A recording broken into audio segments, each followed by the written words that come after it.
Well, why don't we get the meeting started? So this is Jim Wonderman and the chair of the Water Emergency Transportation Authority. This is a special meeting of the Board of Directors, May 19th, 1 p.m. Could we take a roll call, please? Sure. Chair Wonderman. Here. Vice Chair Moyer. Here. Director Alba. Here. Director Del Bono. Here. And Director Intensely. Here. We have a quorum. Okay, let's go to the Pledge of Allegiance. If we can face the flag, please. Join me. I pledge allegiance to the flag of the United States of America and to the republic for which it stands, one nation, under God, indivisible, with liberty and justice for all. Okay, great. So welcome to the Board of Directors meeting of WETA. It's a special meeting that's being conducted both in person and by video conference.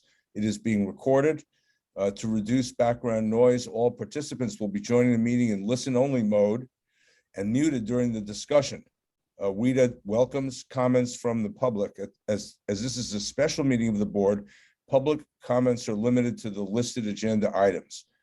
A public comment period will be set aside after each discussion period and will be accepted in person and by video conference. Video conference participants wishing to speak are requested to email your name and item number you'd like to comment on to boardofdirectors@watertransit.org. If you're unable to send an email, you will still be given an opportunity to speak on the item after those who have signed up. So we'll go on to the reports of the board, and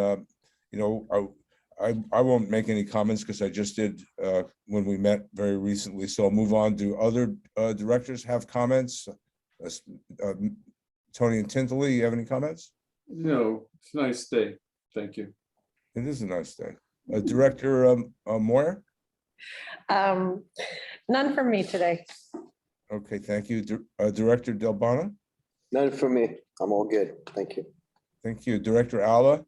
And none for me. The board is speechless. So with that, which is probably a first time ever, and it's good. How wonderful, how wonderful. It's very good. So let's go to, that's because everything is going so well. Let's go to, I will make a comment that the Bay Area Council has a committee on water transportation and water mobility that met yesterday. And Seamus Murphy was a featured speaker, and we had quite an audience and of members of the Bay Area Council and people who participate in water transit. I know some of the folks here were on the call, and Seamus, you did a really great job explaining everything about what WETA's been up to and why and how and so forth. So congratulations to you on that. Thank you. Thank you, Jim. And with that, I'll turn it over to you for the staff report. Yeah, thank you. That is, it's great to have a committee of the Bay Area Council focused just on water transit. The folks who are attendees in that meeting are really a who's who of stakeholders that are, I think, going to help us facilitate the expansion of our service when the time is right. They had a really great interest in discussing the details around that. Lots of discussion about the business plan and how that's going to play into our eventual expansion and how we coordinate all of that. So it's great to have that one-stop shop to really connect with all of those folks who are involved, and they're excited to help us advocate for some of the opportunities that are coming up too. And that's one of the things I wanted to just brief the board on is the Washington, D.C. trip with Bay Area Council. This was the first one I've been on with WETA. And Bay Area Council did a great job organizing a good trip, opportunities for us to connect with our delegation and thank them, first of all, for their help in advocating for some of the grants that we've already received at the federal level. There was a lot of discussion about the infrastructure bill opportunities that are coming up, and we definitely have our delegation support to go after those funds when they become available for the very specific programs this summer. The information we're going to hear about the zero emission shoreside and vessel study that we have going on. That project, that study, and the outcome of that is going to be really important for us to move forward with those grant opportunities. The new federal program is $50 million every year for the next 5 years. And we will be applying this summer for the implementation, at least initial implementation, of our shoreside charging infrastructure to help implement that system-wide improvement. So glad that we're moving that study forward, and we'll be wrapping it up in a way in time to be able to apply for this grant program. It's exciting stuff. Lots of kudos for the board's approval of us moving forward with the hydrogen vessel demonstration project too. Everybody thinks that's really exciting when we're at a place where we're ready to announce that and cut the ribbon on that demonstration project. I know we're going to have a lot of interest from our federal partners in being there and helping us celebrate that. We met with DOT and talked to some of the folks who are responsible for implementing the ferry grant programs.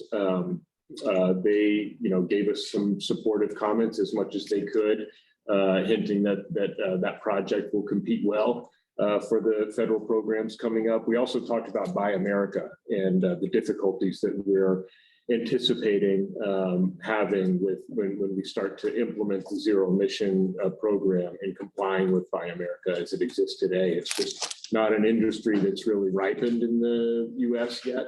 We're hoping that some of the actions that we're taking and the availability of funding will help prop up some more industry in the US so that we can appreciate that and comply.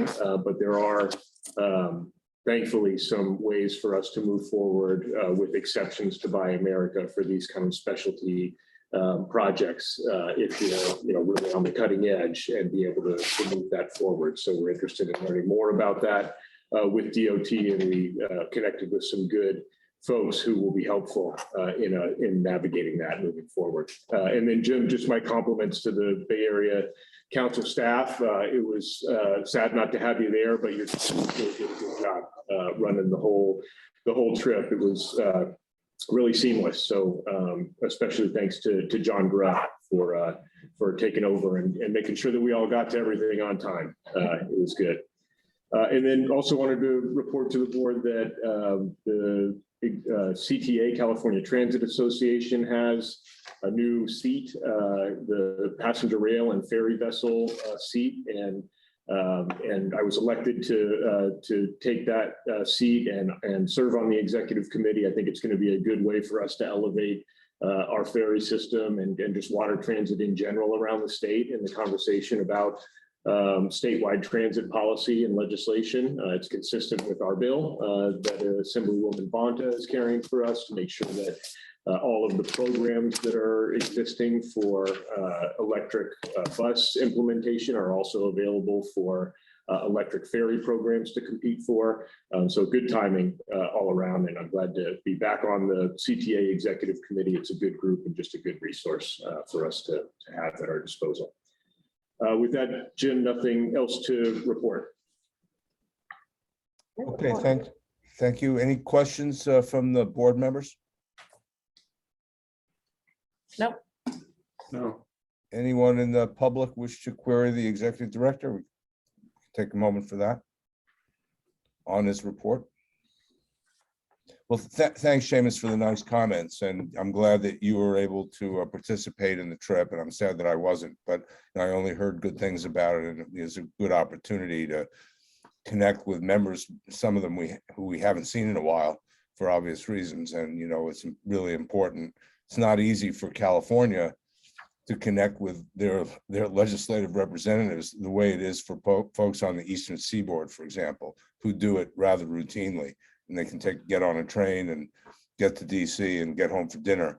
And we can't do that. So our legislators make a big commitment by flying across the country with regularity. And for us, it's important, as hard as it is to do it, to make these trips happen. So with that, let's move on to the agendized items. Number 6 is extension of to the agreement with Hampton Bridget LLP for the provision of legal services as general counsel. This is an action item. Thank you, Chair Wonderman. I'll take this one. Really want to enthusiastically recommend that the board approve us negotiating a 5-year extension with Hanson Bridget. I've been working with Hanson Bridget for the last 1.5 years since I took on this role. They obviously have a great reputation for their work in the public agency space and beyond. Lots of work in the Bay Area, especially with public agencies. I've worked with them in other capacities and just always been really impressed with the work that they do. Our team here in particular has a really good capacity for describing the full spectrum of risks associated with the decisions that we have to make as an agency. I can't say that every legal counsel is always solutions oriented in their approach, but this team especially has impressed me with how focused they are on really thinking creatively about how we can get things done, which I think is great to have with an agency that really is oriented towards accomplishing new things and thinking creatively about how to move our goals forward. We are proposing one change in our negotiations with this extension. We've been working with hourly charges, and we're recommending that we move to a retainer-based invoicing structure for our legal services. We think that's good for a bunch of reasons, but a few of them are, one, more certainty in these uncertain budget times. We can have more certainty with this approach and an understanding about what our obligations will be from a budget standpoint on a month-to-month basis and a fiscal year-to-fiscal year basis. Most of the work that we are doing with Hanson Bridget is routine work. It's incredibly important work, but it would fall under the category of and be covered by the retainer. That, of course, still needs to be negotiated, but our initial conversations with Hanson Bridget make us believe that most of that work would be covered. We've started discussing what the starting point for this monthly retainer would be. That information is in the staff report in the fiscal impact section of the staff report. You can see how that compares to the budget that we have for the current fiscal year. We will be budgeting more than obviously just the retainer for the upcoming fiscal year. Once the extension is finalized with your approval, we will budget for the retainer plus the work that we anticipate would fall outside of the routine work under the retainer. And then in case you missed it, buried in this staff report, we're letting you know that the lead counsel for the agency is going to transition from Madeline Chun to Stephen Miller. I learned recently that Madeline will not be here for our June meeting. And so we need to get her back to give her a proper send-off and recognition for all of the years of service that she's given to this agency. She's just been a great counsel to me since I've been here. Fantastic advice, invaluable support for all the work we're doing. And the team overall just is really passionate about everything that we're doing at WETA as well. And they care a lot about making sure that we're successful. So that's just a critical and sometimes unrecognized part of what you want out of a legal team. So with that, I'm happy to respond to any questions or comments, and enthusiastically recommend we approve this extension. Yeah, thanks very much, Mr. Murphy. I think that the staff report was really well written and acknowledged the accomplishments that Hanson Bridget has had during the 5 years of service, as well as the capabilities of the team and the greater organization in the field, connecting the dots between the public and private sectors, and the various kinds of things that need to be done and handled by a legal firm. So I feel, when we first set out to, find a new firm, and we went out for an RFP, we thoughtfully provided a 5-year contract with a 5-year extension based on the performance, and if the performance was up to it, we felt at the time there would be no need to go out and do another RFP. And I think that's where we stand. And, I support the recommendation and want to open it up to members of the board for comment. Tony and Tintley? Yes, I share everyone's satisfaction with the firm, and I'd like to, at the right time, offer the motion. That's all I would like to say. Thank you. Other members of the board of directors? I'll go. Go ahead. So I want to first and foremost echo your sentiments, Chair Wenderman, that the staff report was really well prepared. I appreciate that. I especially appreciate a little bit of the background on some of the things about Hanson Bridget that I didn't know. And I want to draw attention to some of the statistics that were presented around how Hanson Bridget has been a leader in the diversity and inclusion space. I really appreciate that, and I felt that come forward in just the collegial way in which both Madeline and Steve have worked with us. And so I want to thank and recognize you both for that.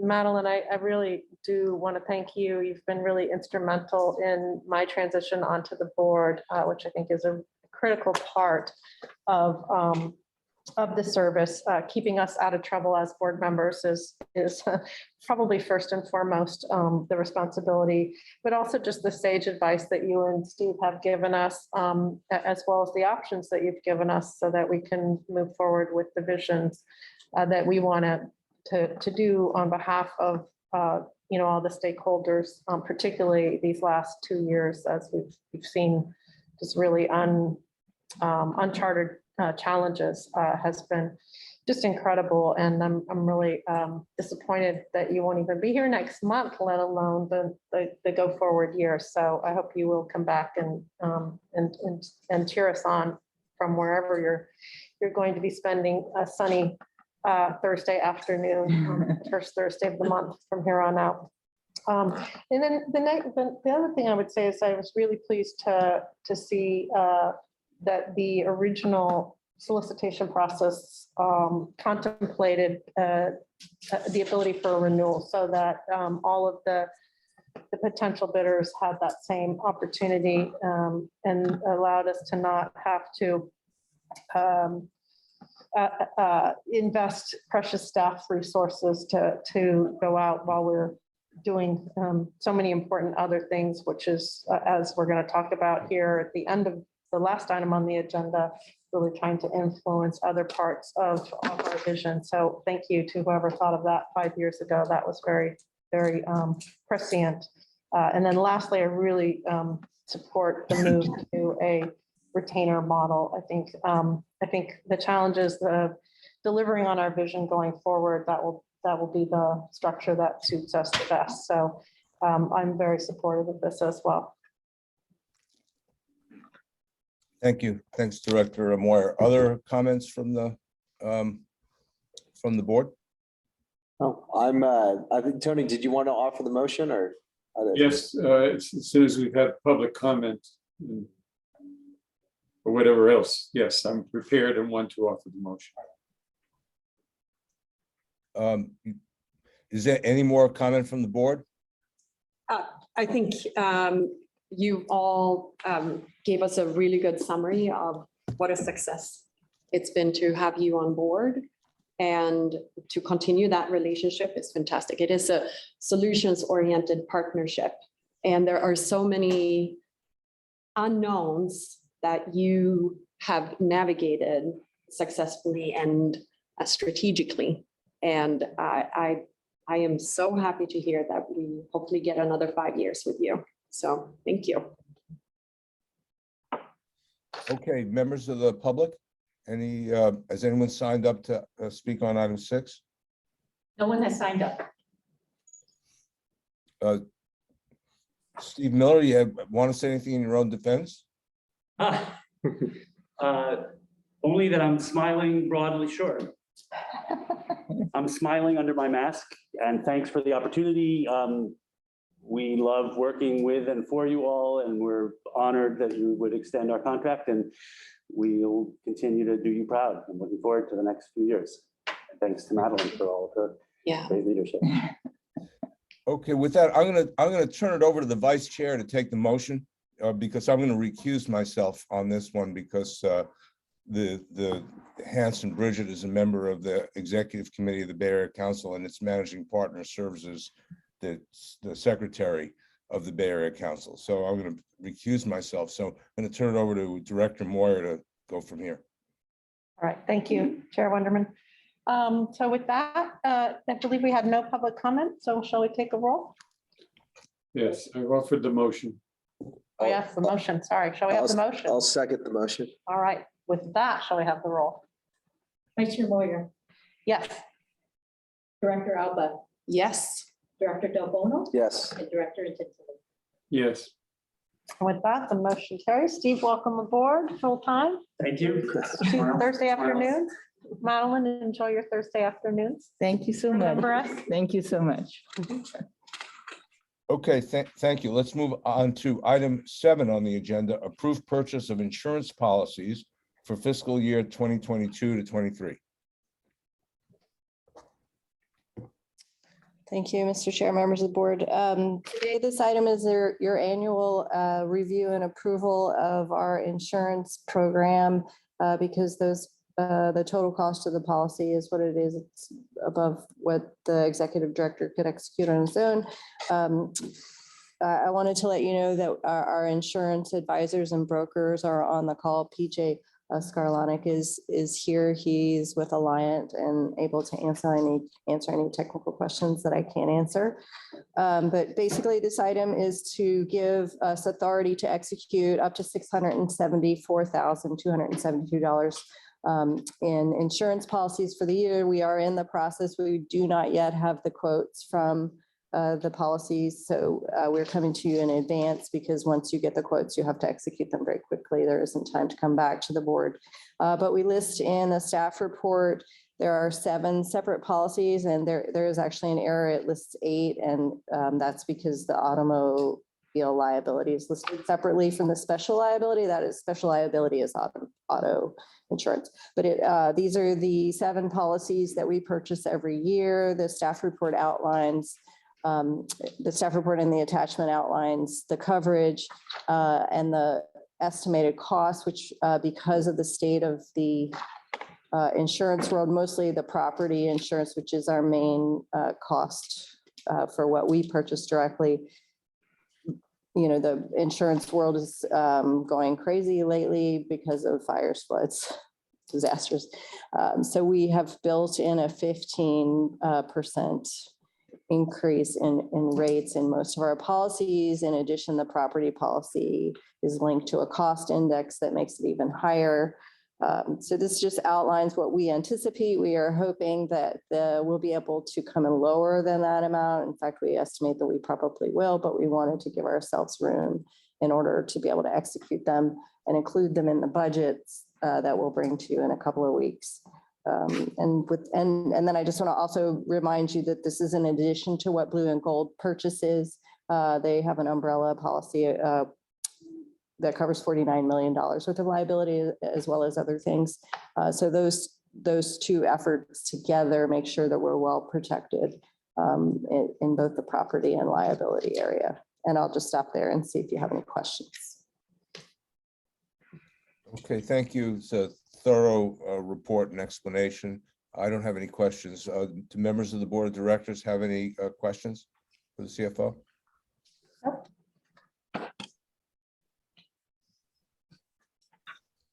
Okay, I'm hearing none, right? Correct?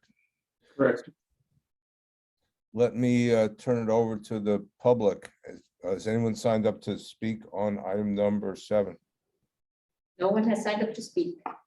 Would anyone wish to speak, either who's in present or on participating by video conference? Okay, let's take a motion then. This is an action item on item 7. Can I get a motion? So moved. We have a motion. Can we get a second? Second, We have a motion and a second. Can you call the roll, please? Chair Wonderman, Yes. Vice Chair Moyer, Yes. Director Alba, Yes. Director Del Bono, Yes. and Director Easterly. Yes. Okay, terrific. We'll move on to item number 8 then, which is WETA's investment policy, also an action item. Please explain to us the policy and we'll ask any questions. Thank you. This item is really just designed to put in place a policy to enumerate what has been the practice at WETA. So basically, there's three parts to what is before you today. First, it's just the policy principles that are pretty consistent throughout the state of California. And I'm sure Director Moyer can speak more eloquently to this than I can, but basically the principles of safety, liquidity, and then return, once you have reached those two, then trying to get a return on investment for our funds. We basically don't do active investing. We're not like a county that has a pool. We have funds that we basically have in our, what I would call our fund balance, and we have our active cash flow that we have to manage. And so basically what we have done over the past few years, and as practice that I'm continuing, is having money in a commercial bank account to pay the bills and to manage our cash flow, and then investing money in the lay fund, which is the statewide investment fund for agencies such as ours that don't have an active investment arm. And it's basically a place to keep funds so that they're always available to you, and they earn a very small rate of return there, but they're always available to you, basically. So the policy principles are outlined. It sets forth a delegation to the chief financial officer to manage the investment, and then it also sets forth the future practice that we haven't been following, to report regularly to the board on those investments. Including a monthly report that we will just bring you every month as part of your monthly financials, basically saying here are our balances, both in our commercial bank account and what we're holding in LAIF. And then we will also bring you quarterly report, which is basically the LAIF quarterly report on the investment earnings for the funds that we hold in LAIF. And that brings us more in line with Government Code Section 53646. Which requires that reporting to your board that we think is important to bring to you on a regular basis. So the staff report outlines all of these things, and then the investment policy is attached. And we recommend that the board adopt the investment policy. And then at your next board meeting, we will add those reporting items to the monthly financial report. And that concludes my report. And if you have any questions. Okay, thank you. So basically just putting into an official process what we've already been doing, and is, generally the best practice for an agency like WETA, right? Correct. Okay, thank you. Any questions or comments from the board of directors? I do. Go ahead, Can you- please. Can you remind me, LAIF, is it rated or guaranteed in any way?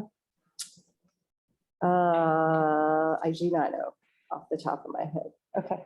And then on the funds that you hold at the bank level, would the balances be such to stay within the FDIC insured level, or would they be higher than that? They are higher than that, but commercial banks that hold government funds have a reserve. They have a higher standard for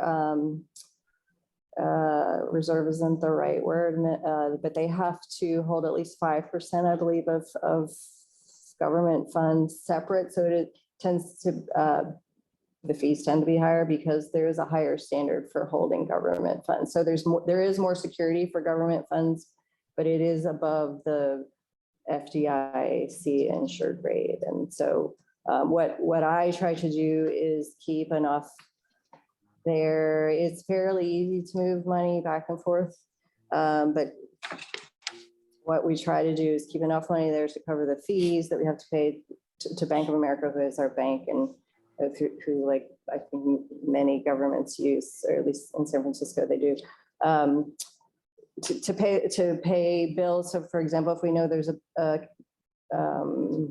payroll or a big construction invoice coming in to have enough money in there and then moving it back into LAIF once all the bills are paid. That's generally how we try to do it. Okay, so it's pretty liquid. Okay.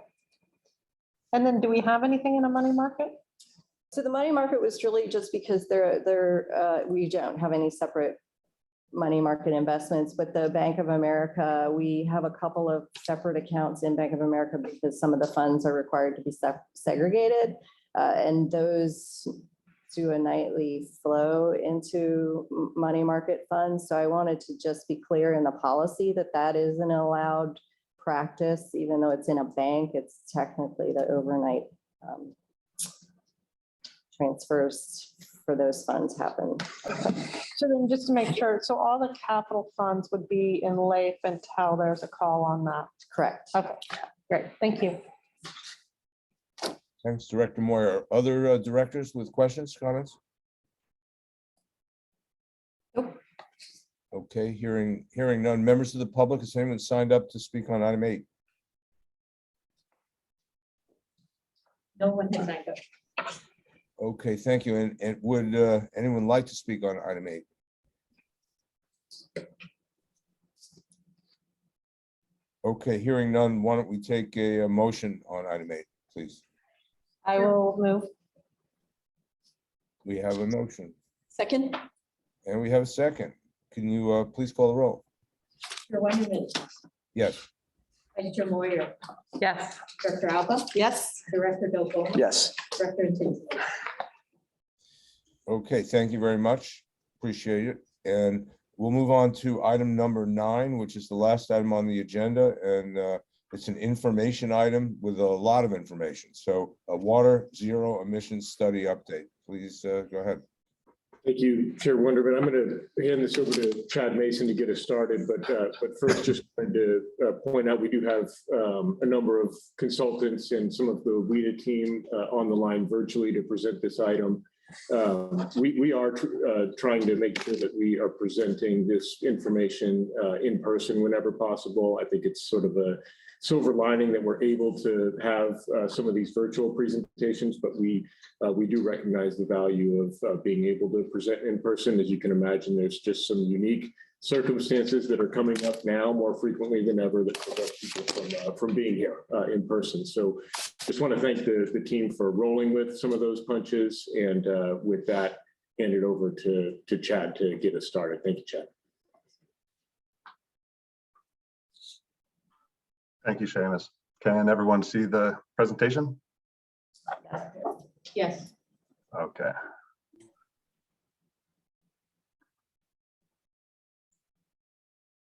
Thank you, Chair Wonderman and Board of Directors. My name is Chad Mason. I'm a Senior Planner and Project Manager with WETA. Today, we are providing an update on the zero emission study that is currently underway.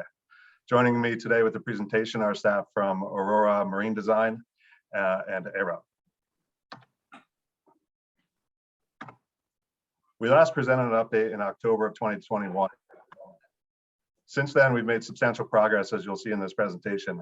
The main goal of the study is to develop a plan for ferry operations on San Francisco Bay, transition ferry operations on San Francisco Bay to zero emission vessels, answering the questions that you see here with the emphasis on electric propulsion systems and resolving the technical and regulatory barriers for the shoreside infrastructure. As we've made progress with the study, we have a much more thorough understanding of the elements that WETA directly controls, including service profiles, vessel specifications, and potential charging technology at the terminal facilities.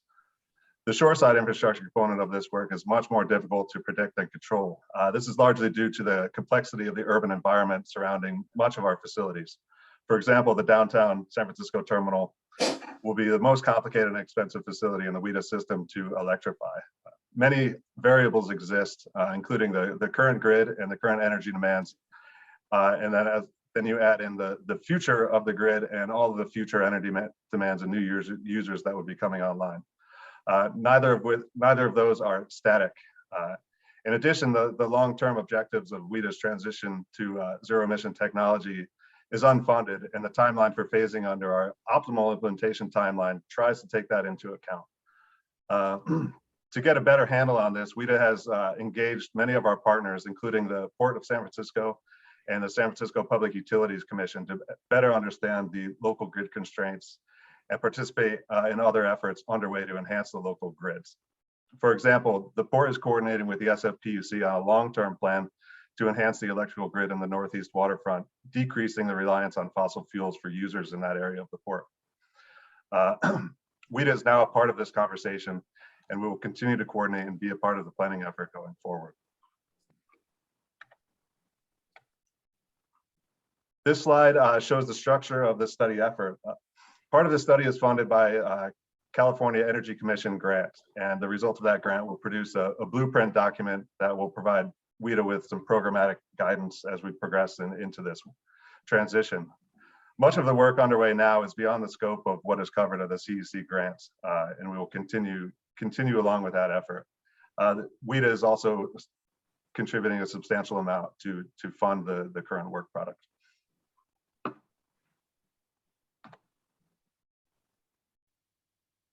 This slide shows the structure of the study effort. Actually, let me back up here. This shows the workflow of the study effort. Stage one, including is the baselining, where we did the first step of data collection and processing. We moved into stage two, which includes the optioneering, where we identify the actual solutions and assess those solutions in real time. There's a feedback loop as we continue to learn more, and we're constantly communicating between the shoreside experts and the vessel technology experts at Aurora. The optioneering is occurring in both phases, and this is likely to continue for much longer after we conclude with the CEC study work and the work that's immediately before us. Stage three will most likely get underway later this summer, and it will generate the blueprint document with the actionable steps from CEC for the agency to consider as we transition to the zero emissions technology. This slide shows you the schedule and where we're at today. We are deep into the optioneering phase, and we're about to take what we've learned in the first two phases and memorialize that and come up with some real actionable steps and develop that blueprint for the CEC. Right now, our agreement with CEC, we are planning to conclude that work in early of 2023. And as I mentioned in the previous slide, much of this work will continue after that CEC effort concludes. And with that, I'd like to turn things over to Sean Green with Aurora Marine Design. Perfect. Can everybody hear me okay? Yep. Perfect. Thanks, Chad, and good afternoon to everyone, the board members and the WETA staff. So as Chad mentioned, we're currently in stage two, which is the optioneering phase. So in the previous stage, Aurora Marine and ARIP were both working somewhat independently, and we're performing sort of individual analysis and gathering data and everything. As we move into stage two here, we're really sort of bringing that together, and this is where we really start to work together and do a joint analysis. Next slide.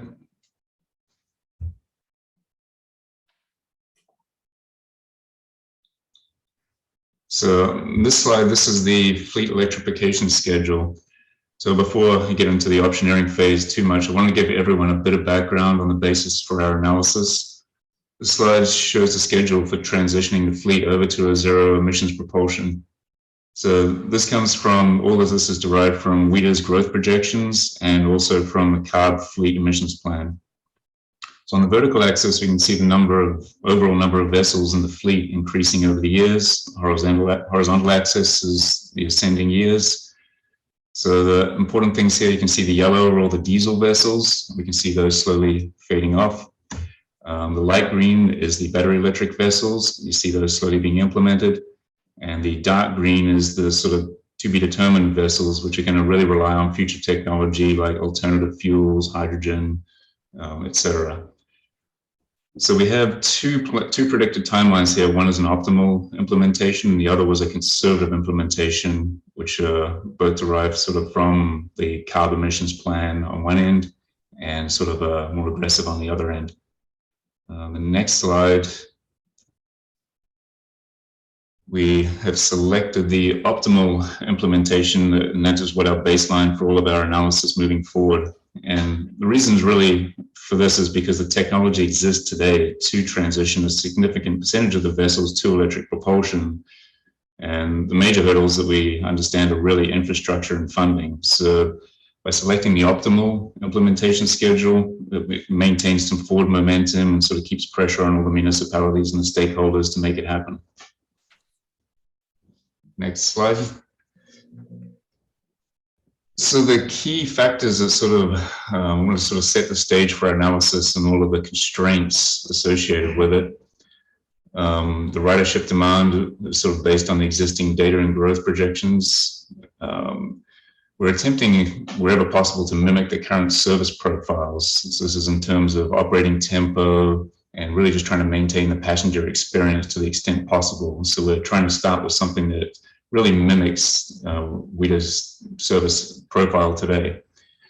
One big thing that came out of this initial analysis for us was that the peak hourly ridership demand, like during the 2 or 3 hours of commute hours in the morning and the evening, that really drives the vessel sizing and all the power requirements. So what happens outside of that time in the middle of the day is somewhat irrelevant to the overall sizing of the shoreside infrastructure.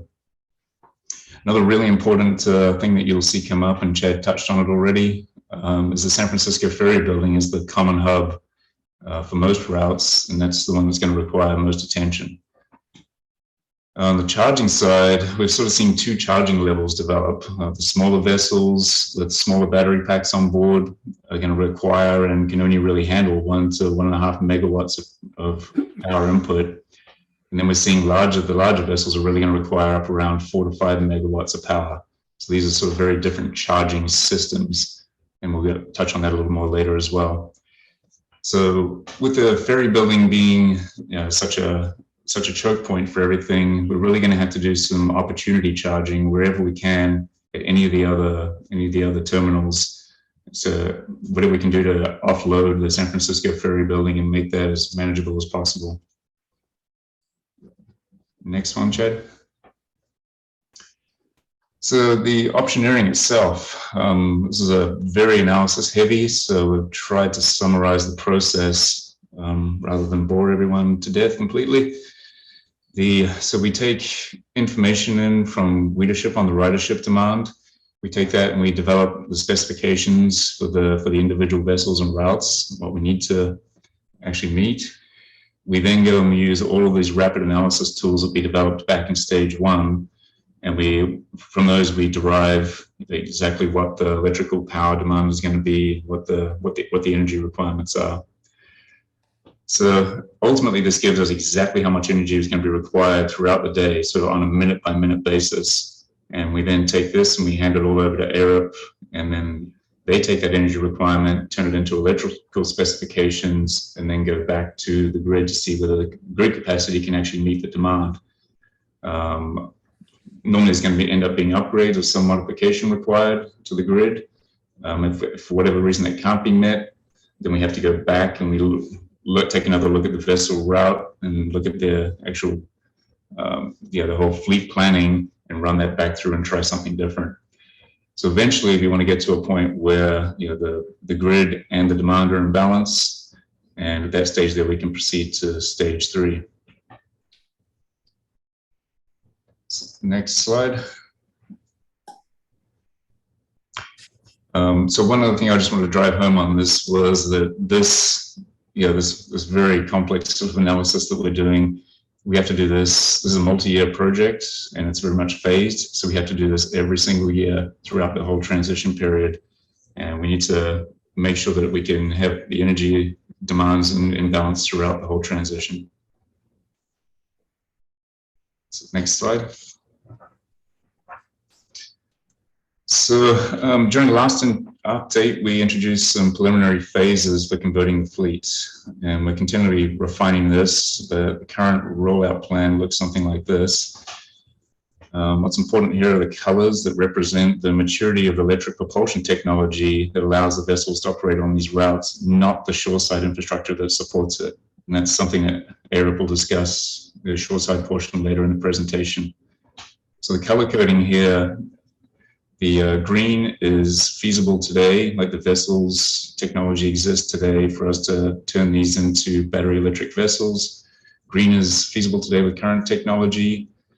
The yellow that you see primarily in phase 2, the slightly longer routes on Central Bay. So these are feasible with today's technology, but some operational changes are required, maybe some schedule shifts, longer dwell time at the terminals, that sort of thing. As we get into phase 3, the longer routes, we start to require more significant operational changes, and obviously that becomes more expensive as well.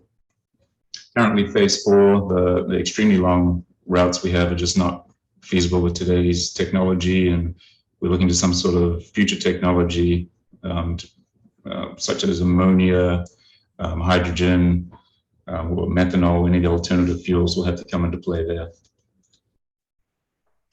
Next slide. So the output of our analysis that we hand over to ARIP, we have a number of different analyses, but this is sort of an important one. This is the overall energy usage at the various terminals. And this is across year by year, starting out, the blue is 2025. We're anticipating that much energy, and then 2030 and 2035 as well. So you can see San Francisco Ferry Building in 2025, we're requiring sort of 11 megawatt hours per day. We can see how that jumps fairly rapidly as we roll out through the various phases up to a fairly significant number of, up and north of 80 megawatt hours per day. So the San Francisco Ferry Building definitely being the choke point is the primary focus of all our efforts here. And so for some sort of frame of reference, over on the left-hand side there, a typical house uses 0.03 megawatt hours per day. The San Francisco Central Library is at 22 megawatt hours per day, and San Francisco General Hospital is at 374 megawatt hours per day. So our power usage is fairly significant. So, next slide. So, well, at this stage, we've handed a lot over to ARIP to perform their analysis. So at Aurora, we're sort of moving on to looking at a lot of the support systems and charging, mooring, docking, looking at some of the float modifications that will be required, and also looking at vessel configurations. Charging is probably one of the more challenging pieces, and the video that Chad was just playing there was something that we took on a trip to Norway.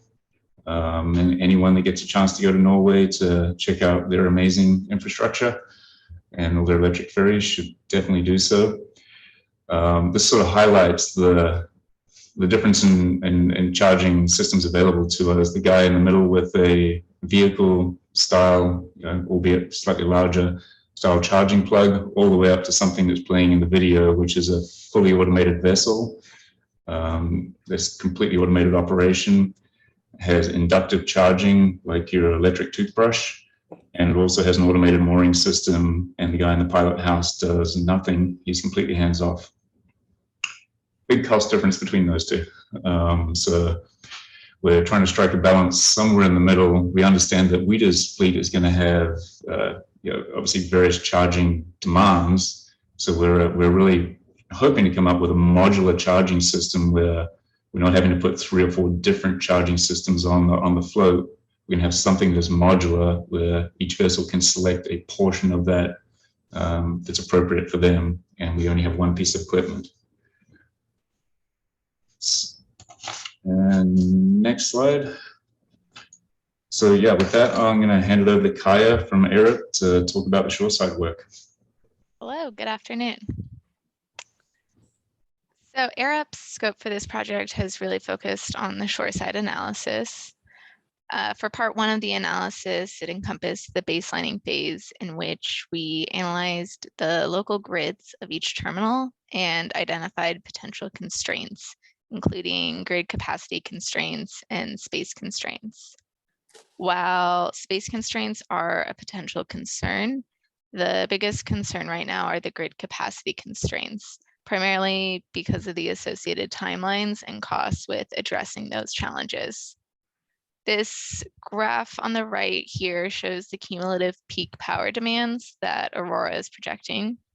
So as you can see, it's a lot of added demand we're anticipating on the grid in a short period of time, particularly at that SF downtown ferry building.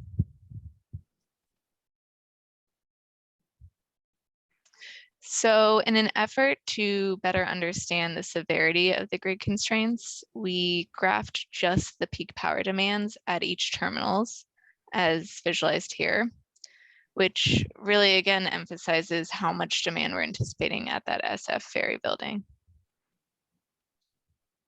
Next slide. We then conducted high-level evaluations to assess what those projected peaks would be with batteries. So those new reduced peaks that could be realized with batteries are compared here to the peak power demands before the batteries. Next slide. And then to provide further context on what this means, we compared these peak demands to the current grid capacities that exist at each terminal.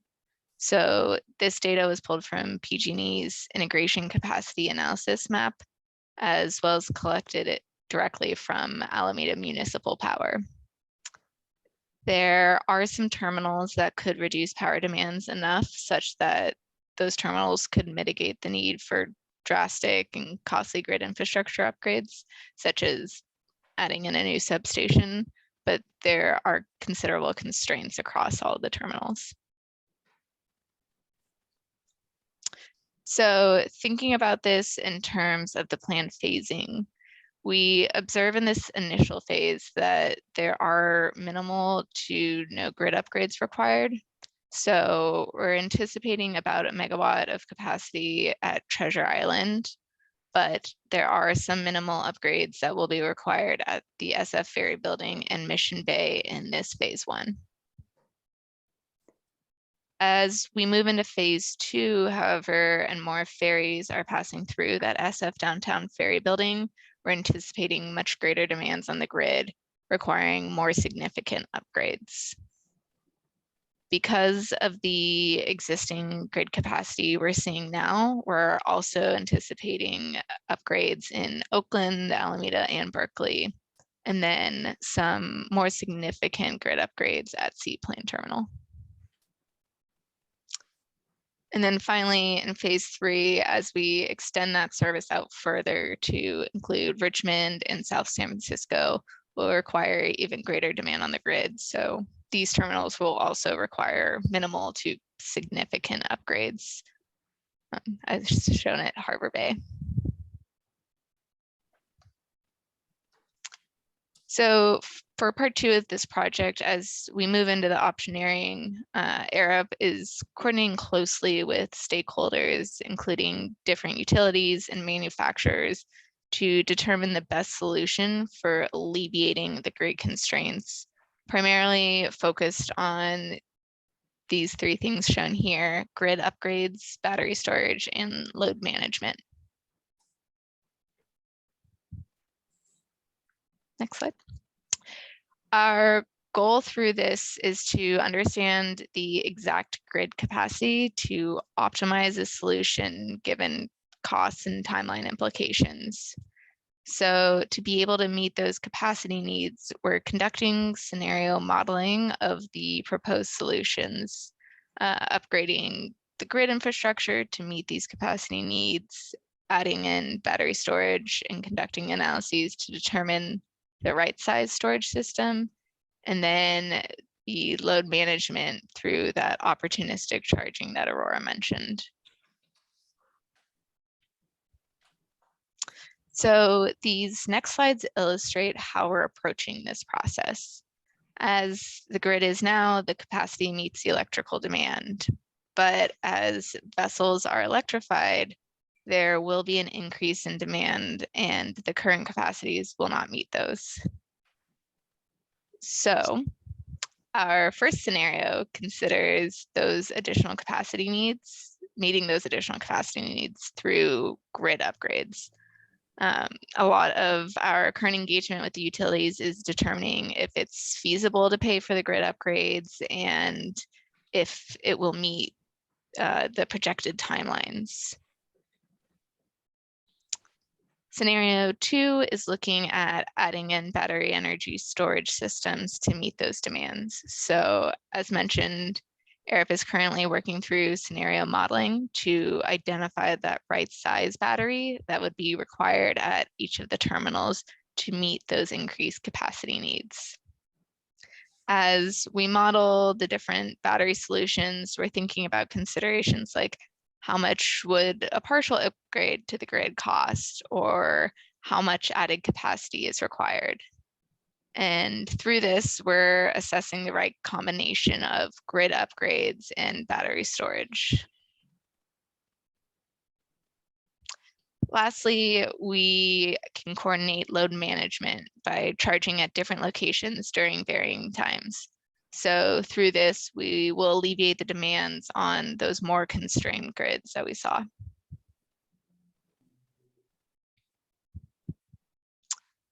As we work through this optioneering phase, we're really working to refine these metrics on costs and timeline implications of these different scenarios.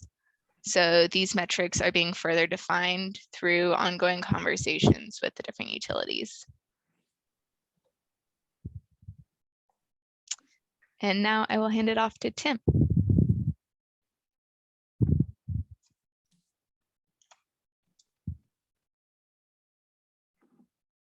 Thank you, Kaya. Tim Hanners, Manager of Operations and Maintenance. We talked a lot about the constraints that we have in completing these tasks, specifically on the infrastructure.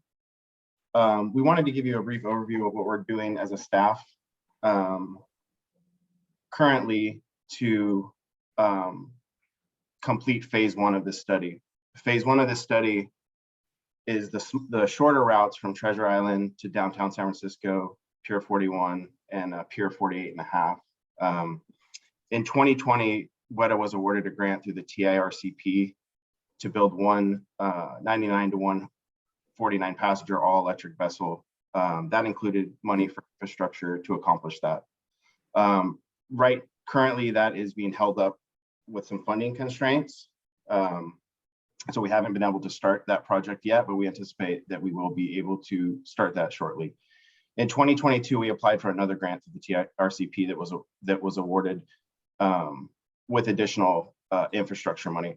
When we talk about infrastructure for phase 1, in the previous slides, we said we just needed minimal infrastructure. What that means is we don't have to bring in additional power to build these boats and put them into service. The way we're going to be able to accomplish that is by putting batteries inside the floats to provide that boost of power to these small vessels. In addition to the 2 TIRCP applications, we applied for FTA funds to build another small all-electric vessel. There's also a discussion of us finding funding for a 4th vessel. So this would be 4 vessels to that would immediately be able to service that phase 1 of our plan. The infrastructure that the grant that we applied for the infrastructure will provide all the power that we need to run that service. Next slide, please. In addition to the vessel electric charging, staff is engaged with several municipalities to continue to move this work along as part of this study. The SFPUC and the Port of San Francisco have been working with Chad and AREP to provide opportunities for us to increase the power along the waterfront. And the Alameda Municipal Power Agency, we continue to work with them to develop cost estimates and plans that will allow us to move forward in this project. With that, I'd like to open it up for any questions that me or the team might be able to answer. Thank you all for your time.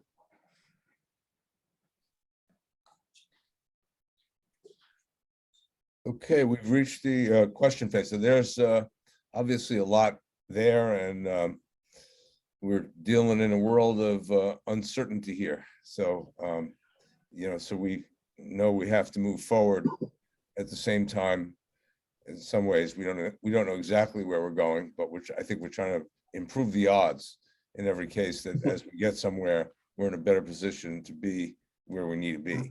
So, as a senior manager of the organization, Tim, how comfortable are you that we can do this, and that we're not going to kind of go down a path and then, find ourselves at a substantial deficit for what we need? I think the team that we put together is doing an excellent job looking at every different scenario. And that's part of why we phased it in the different scenarios. Phase one, I think we are all very confident that we could accomplish phase one of this task. As we progress through the study, before we make these decisions, we will be making sure that we don't put an agency in a place where we're trying to accomplish something that's impossible.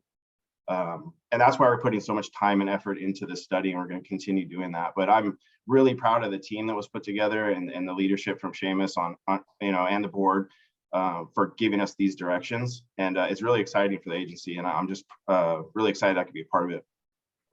Yeah, thanks. It was an impressive presentation from all, and just as public servants here to make sure that we're doing the right thing on behalf of the public. We just want to be, I think, as sure as we can be. There's always some risk, but I know from anecdotally some of the challenges that exist, especially by the ferry building along the port.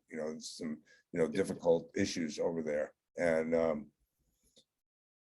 so we want, clearly the ferry building, it won't be the only issue, but we're going to definitely have to take pressure off that one. I don't have any technical questions at this point, so I think I'll open it up to the directors, and we'll look forward to receiving more information as we go along. Directors, I questions? just have one question, Tim. How hard or easy is it to work with like PG&E and Alabama Power and Telecom? Do they have people dedicated to this kind of thing, or is it difficult to make headway? Chad's actually, so the way that we're running this project is I'm focusing on the electric vessel side with Aurora, and Chad's leading it on the air up side on the infrastructure. So I'll let him speak to that because he has spent many hours in meetings with the municipalities. Thanks, Tim. It is proving to be very challenging. Alameda Municipal Power was a little easier to engage, and we will be proceeding into a lot more in-depth analysis with them in the near future. One of the challenges when bringing this plan to these utilities is that we don't yet know exactly what this plan looks like definitely in the future. So trying to get these the utilities and their staff to wrap their head around what we're actually trying to do has been a challenge. But the more that we've progressed with the study and become informed ourselves, we've really been able to go back to them, and now we have a better understanding, and they're learning about how we would phase this and how everything would come online. It's still, there's a lot of moving parts, a lot of variables that are ever changing. We do have the benefit, Arup has extensive expertise on their staff, and their project managers have been great. They have a lot of familiarity working with these utility companies and been very helpful in moving things along, especially with the breakthrough that we have with SFPUC, and we're in a regular bi-weekly meetings now with the PUC and the Port of San Francisco, and we're really getting some headway there, and just it's in a planning phase, but we're getting a better understanding of what they're doing, and they're getting a better understanding of our needs, and the conversation is evolving in the right direction to look at opportunities, look at the longer term vision that the port has to electrify the Northeast waterfront, which is a major undertaking. I think as we learn more and that project progresses, we can provide some updates on that with the port. I'd like to just add one more thing when it comes to kind of risk. Why the U.S. isn't a leader in electric vessels. There's a lot of other countries that are, specifically Norway, and Sean and his team from Aurora have spent a lot of time down there. And so we're using that to weigh our risk too. A lot of these projects and a lot of the vessels that we're considering have been built. They just have not been built in the U.S. Thank you. Other comments and questions from the board? Thank you for putting together such a easy to grasp and follow presentation. There's a lot of information crammed into just a few slides, and I thought it was very easy to follow along. And you answer most of the questions that I thought I would have.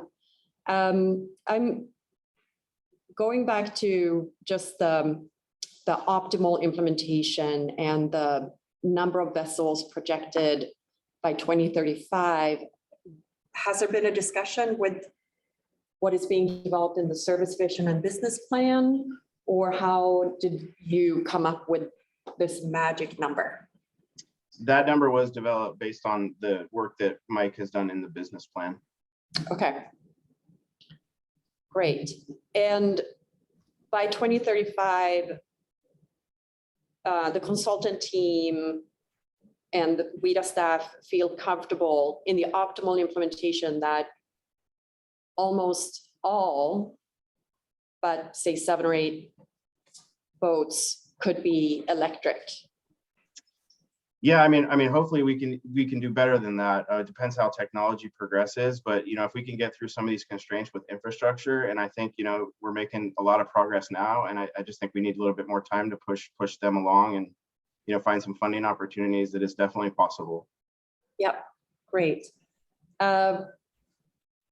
Let's see. The only other question I had was in regards to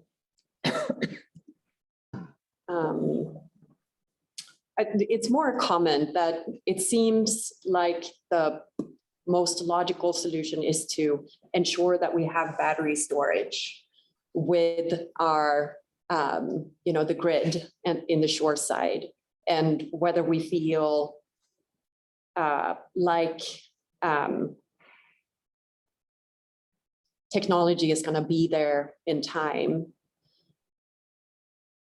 And I also want to ask if there are, considering the deficits that we do see at certain terminals, whether new power generation is under consideration as well, whether it's a combination of wave, wind, solar, in addition to, or some microgrid solution along or in vicinity of, for instance, the San Francisco Ferry Building. Of course, understanding the many constraints that we're dealing with in downtown San Francisco. Yeah, I'm going to let Sean answer that, but I'll just add first, when it comes to the battery technology, we do think the installation of batteries at the flows is always going to make sense, even if the infrastructure and the power that we need is there. To be able to charge off peak will create a financial advantage to us. We are looking into solar. I think ARUP can expand a little bit on that, but let me hand it off to Sean Green to talk a little bit about the technology. Yeah, so in terms of technology and battery technology, all of the analysis that we're doing is based on the battery technology that's available today. So we can go out and purchase that tomorrow. Crazy lead times right now, but we can effectively go and purchase that tomorrow. So when it comes to alternate sources of power, shoreside, most of those don't have the sort of energy density or have anywhere near, they're orders of magnitude lower performance than what we can get from the grid. So I think the thing that, and ARUP can probably explain it a lot better than I can, when it comes to peak shaving, obviously the cost of power changes throughout the day as well. So we're really looking at taking that when power is at its most expensive, we want to be drawing as little as possible. And that's when we're trying to offset the cost of the batteries and the energy storage is a more cost-effective way to go. So we're taking that cheap power, storing it, and then distributing that to the vessels and when it's timely. So, and that's certainly part of the analysis that ARUP is doing, and that's a pretty difficult one. Yeah, my final comment is just that I think it's fabulous that we have a vision and a plan, a very, very first options discussion about this and looking at the reality of it. It's fantastic. We're in 2022, and by 2035, in 13 years, we're hoping to have replaced the vast majority of our ferry fuel with green, and that feels fantastic. So thank you very much. Thank you, Director Alba. Any other comments, Director Moyer? Director Tintley had his hand up. Sorry about that, Director. What I wanted to ask, pretty clear from the material presented, and I'm very supportive and very glad we're doing this. But I do have two concerns. How accepting is the state of what we're doing, planning, and how are we staying in touch with them? And the other thing is that from the slides, it's pretty clear that we're not talking about the longest routes, Vallejo, Redwood City, one day. So what are we dealing with that? If we're looking for an emission-free system ultimately, and that's what the state wants, how are we going to get there? Well, for the longer routes, Vallejo, Redwood City, we're hoping that technology advances or hydrogen might be one option for those vessels. What we've done, and it was a couple of years ago when we presented to the board the CARB, the fleet plan, as we plan on going to CARB with an ACE plan, alternative compliance plan. And because of the offsets we're going to get with these smaller vessels and the medium-sized routes, we'll be able to continue to run our longer routes with the cleanest diesel engines available, with the Tier 4 plus DPF. So that's our plan as it is right now. Hopefully technology develops faster than we anticipate, and there's an option for those longer routes. All right, thank you. And Director Tintley, just to add on to that, I've been involved with Tim and his conversations with CARB while they were developing the Harborcraft regulations, and we've been really candid with them about what our alternative compliance plan would look like and what we would lean on to hopefully be able to continue to operate the diesel equipment without a DPF on the vessels that are just coming off the assembly line in some cases. And lots of head nods from CARB. And I think that the work that we've done early with them and how we've collaborated with them is going to pay off when we ultimately submit that alternative compliance plan for approval. I think we're really optimistic about that. I think that the technology is going to evolve so quickly that we'll hopefully, as Tim said, be able to do even better than what we think we can do today. And with the investment opportunities that are emerging at all levels of government, we'll be able to fund this overall fleet plan. I think it's going to require RM3. I think that, like all of our other expansion opportunities, RM3 is going to be a critical piece of it. It's going to provide us with funding that will help leverage these other grant opportunities. Chair Wonderman likes to talk about how just a few years ago, we didn't think that electric vessels could be a part of our fleet at all. And just in a short amount of time, candidly, our former operations manager on his last day here at WETA sent me an email and said, hey, here's a vessel with some specs. It looks like this electric vessel would work for the WETA system. So, it's come even farther since then.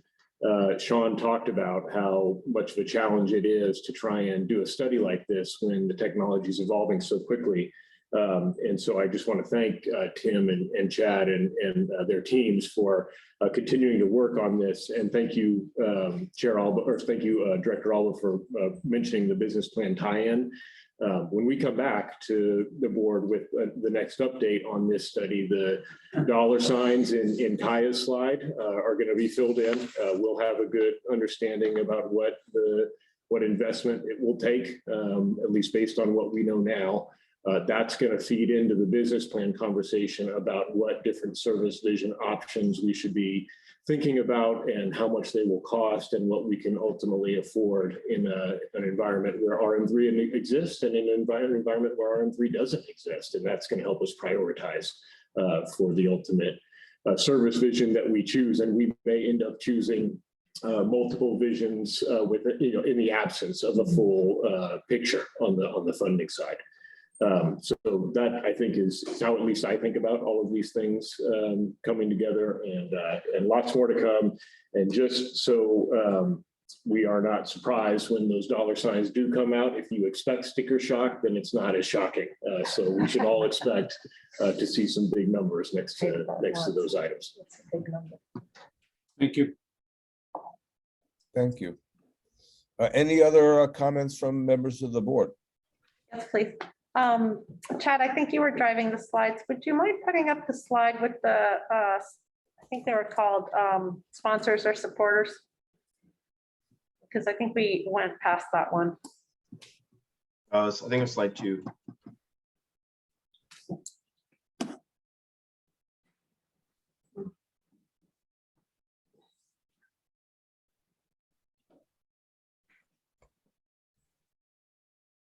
Thank you. Stakeholders engaged. Okay, great.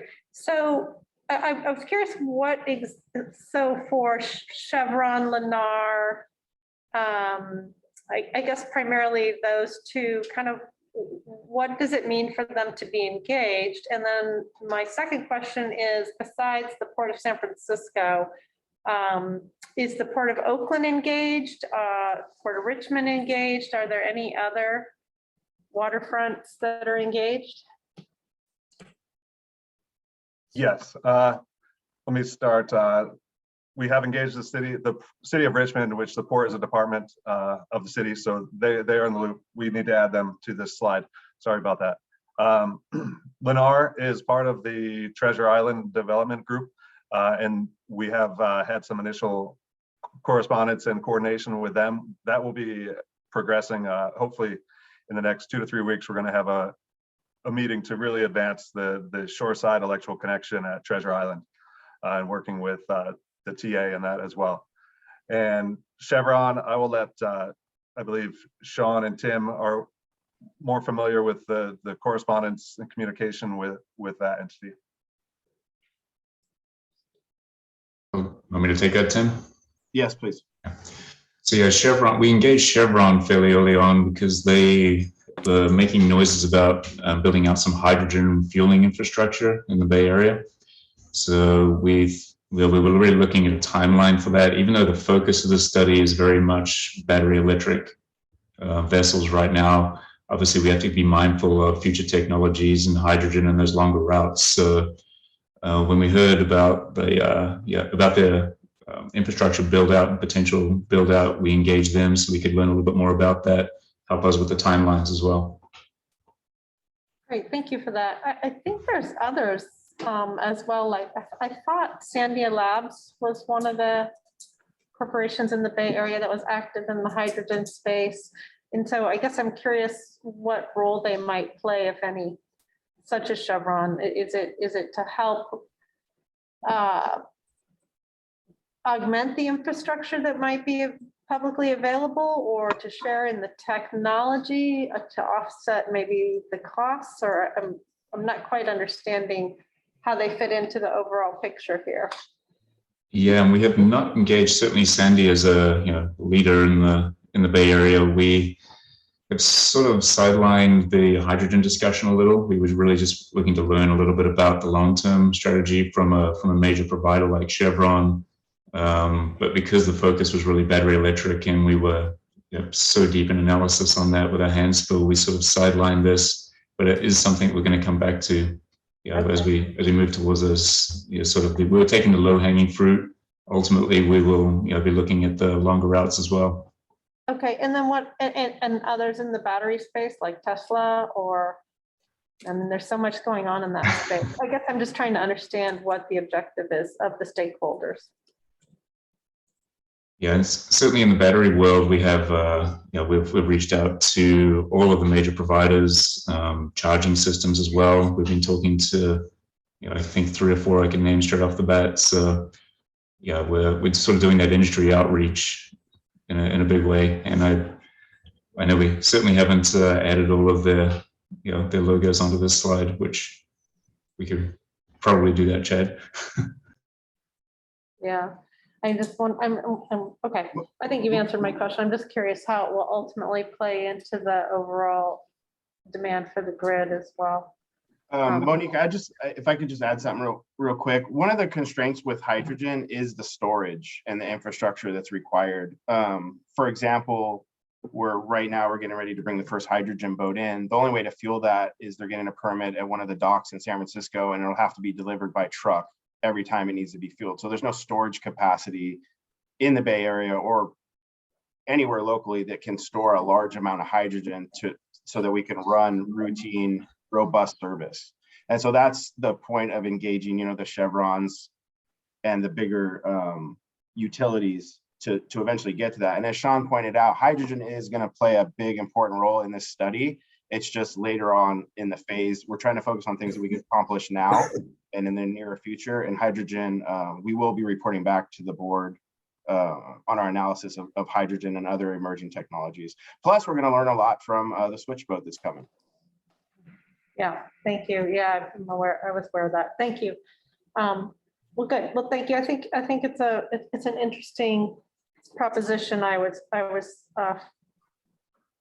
know if the word fortunate is the right word, but integral in the shoreside power that does exist at the Port of San Francisco now. It was very expensive, but a very important project. And it's now, gosh, when did we open the terminal? I want to say we opened it in 2014, so it's already 8 years old. So I'm sure the technology's probably aged already, but it's an important step forward. So thank you for all you're doing. Thank you, Director Moyer. Any other further comments from board members? Is anyone signed up from the public on item number 9? No one has signed up to speak. Would anyone like to comment? I have a couple of additional comments. So Sure. has there been any discussion about retrofitting existing boats? Is that at all part of this study, or would that be a next step? Which ones would make more sense to retrofit rather than get replacement vessels? Yeah, no, absolutely. That's a great question. So, and we have thought of that. And on one of the slides, it doesn't call out the vessels, but our first candidate for retrofit, and actually the first kickoff besides the small electric boats, would be the Hydrus class. They're a good candidate. They run a smaller route. They're a newer hull design, and so we could capitalize on that. And we've started work on that. We have more to go. The Gemini class would not be retrofitted. They're older. The hull designs have been advanced drastically since they were built. The plan with those vessels would be to let them retire and capitalize on a new build where you can gain efficiencies in hull design in other areas and electrify those. Great. And then my final question, or this is more a comment, and I think it's already something you guys are taking into account in the business plan when we think about the finances, looking at the delta of replacing and retrofitting with green technology rather than replacing and retrofitting using our current technology, so that the dollar signs are not going to be as big. They're still going to probably be significant, but just so that we can see this is what it would cost over the next 10 years or 15 years if we just continued, what's the word I'm looking for? The status quo. Yeah. The status quo versus this is what it will cost if we now start replacing and retrofitting. Yeah, we're looking for the net cost. That's a good point. Yeah, what we're really trying to capitalize on is, for example, the antennally replacement. I say that lightly, Tony. So that boat hit its retirement age and we were able to apply for replacement funds for that boat. Now we're turning that replacement boat into an all-electric boat. So it shouldn't take a hit on our operating budget. Fantastic. Great. Great, thank you. Good questions. Members of the public on this item, anyone wish to speak about it? Ask questions? Well, I was excited to see the video on the charging in Norway. And it made me realize that we're going to Norway and Sweden to look at vessels and infrastructure. So, we'll be doing that in a few weeks. And I think it would be very helpful if you armed us with as many good questions and, so that we can be as incisive as possible as we're looking at vessels and infrastructure, that's already in use. It's really important that this is actually going on somewhere else in the world. They're doing it, and I think that helps answer a lot of questions and improve our confidence that we'll be able to do this, and hopefully we'll be able to do some things they didn't do because we'll have the benefit of their experience. So thank you for that, and that's the end of the agenda. Is there anything else, Seamus, you want to cover? Nothing. Thank you. Okay, well, thanks very much. This has been really, very, very helpful. It's a great presentation, quite informative. So we'll close out item number 9 and we'll adjourn the meeting for the day, and everybody stay happy and healthy, okay? Bye, everyone. You as well, Jim. See you next month. All right, thank you. Thank you. Thank you. Thank you.